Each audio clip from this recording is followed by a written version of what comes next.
That was a clip from last night's program On the Blaze called For the Record, exposing problems with Christian persecution in the Middle East. Well, that's also the focus of a new book called Crucified Again.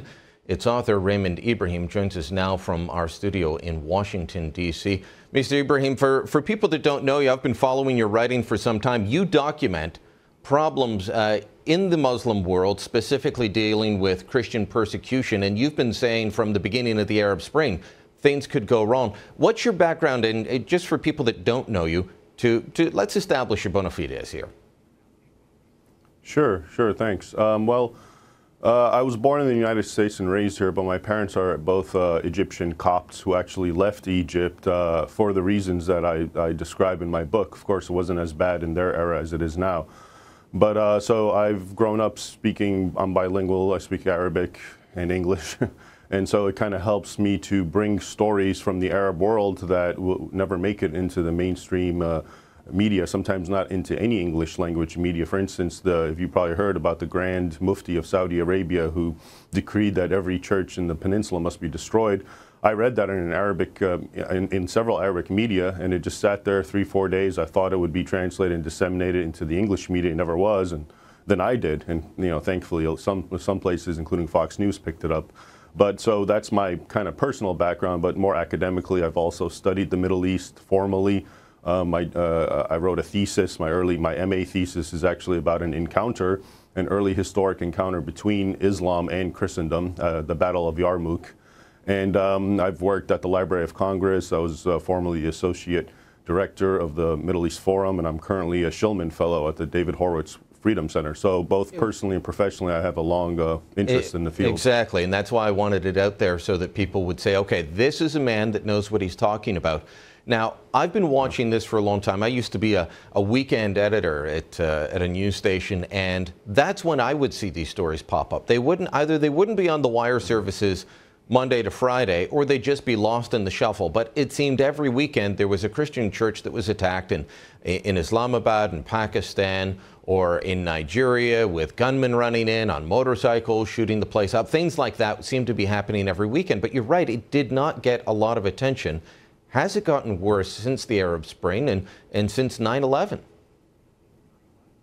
It's gotten significantly worse to both time frames that you mentioned, but especially since the Arab Spring, because really what's happened with the Arab Spring is, even though there are secular people in Egypt and in all these countries that are looking for the sort of liberal, democracy, if you will, in those countries, they've really been taken over by the Islamist groups like the Muslim Brotherhood in Egypt.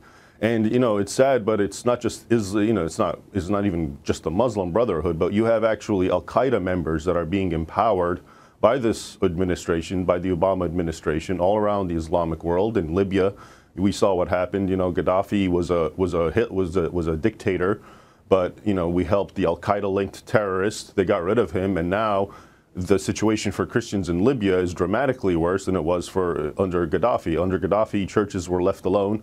And just in the few months after they took over, the rebels, churches have been attacked and bombed. Christians have been arrested and tortured and mutilated. One man died under the accusation that they were proselytizing just because they had Bibles on them. Religious orders, nuns that have been in Libya since 1921 have been forced to flee. And it's the same exact story now in Syria, where again the Obama administration is supporting all these foreign jihadis who are flooding the country in their attempt to turn it into an Afghanistan, because it's the same paradigm of what happened earlier whenever we help the jihadis to fight a dictator or anyone else, whether it's the Soviet Union, they come, they take over, and it gets worse for everyone, including Christians. I want to ask specifically about Egypt. You mentioned Libya and Syria, and it's still shocking to me that I'll mention Christians are in trouble there. Christians in Iraq used to be 1 million strong, and that number has been dwindling as people leave. But I'll mention Christians in trouble in these areas, and people will say, well, what are they doing there? Those are Muslim countries. That seems to be the viewpoint of a lot of people. But Egypt is one of the earliest Christian communities going, and they fought. I mean, there have been battles around St. Mark's Cathedral in Alexandria, around the cathedral in Cairo of late, and Christians in that country, some 8 million strong by many estimates, are in a lot of trouble.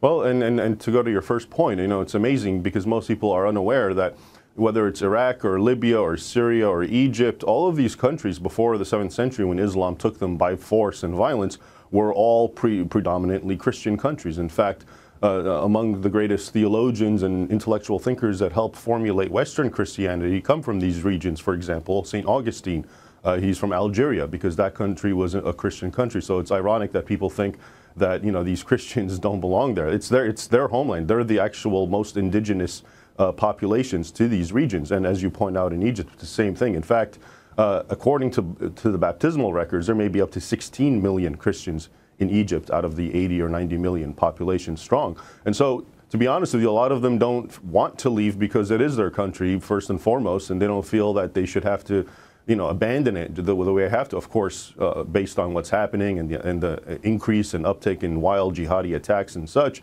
a lot of them are now leaving. Like you pointed out, in Iraq, way more than half is gone of the indigenous Christian population. Is it just the Islamists and the jihadis pushing it out, or, you know, why aren't people stepping forward and saying, oh, you know, leave my neighbor alone? Is there something inherent in Islamic teaching that says, you know, well, that's okay, they're not us, so just let them, whatever happens, happens? Sure. If you look in the book, in my book Crucified Again, in fact, I separated and I show jihadi attacks, but then I also show the attacks and the discrimination that's institutionalized by the government. And then I also show the forms of persecution that come from Muslim mobs. And these Muslim mobs are not necessarily even religious, not necessarily even cognizant of what Islamic law teaches concerning you know, non-Muslims, which of course is discriminatory fundamentally. But the culture itself, Islamic culture itself, has this supremacist element whereby you look at the other, the Christian, as in a contemptuous way. And then, you know, so as you were pointing out, one of the main ways is, of course, if you're a moderate Muslim, you're not attacking, but you're going to look the other way, and you're not going to help, and you're not going to speak up. I just read a report in Syria where this one teenage girl said how she had to escape, and she said that once the jihadis came, this and that, her neighbors, who for a long time she got along with, all of a sudden turned on her as well. So there seems to be, you know, sometimes even it's a latent form of hostility that just expresses itself in the context of what's going on. We're almost out of time. We got about a minute left, and I want to get a quick answer on this. I know that you make the case in the book that this could or will spread to Europe. Give us a teaser of how, you know, let us know why we should be picking up the book. How or could this spread to Europe? The way this could spread to Europe is really, I examine, there's almost a scientific element in where I examine numbers. The ultimate criterion that explains where you will see Islamic violence has to do with the ratio of Muslims to non-Muslims. And so in a vehemently infidel, anti-Christian nation like Saudi Arabia, you really won't see much simply because they've nipped the problem in the bud. There are no Christians and there are no churches to attack. But wherever you see large segments, so one of the most violent and worst places in Nigeria, the reason for that is because half the population is Muslim and the other half is Christian.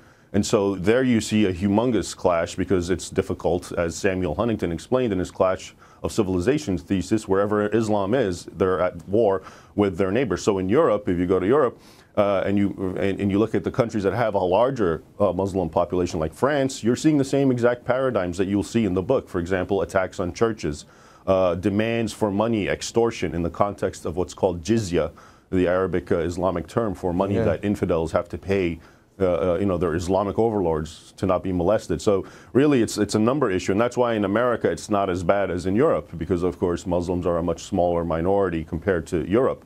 But it almost follows, We've just seen in our census a rise to 3.5. We'll let people go through the book to find out if you know, if they need to be worried. Raymond Ibrahim, good talking to you. He is the author of Crucified Again. You can pick that up in bookstores or online, of course. Stick around. We are not done yet. More to come.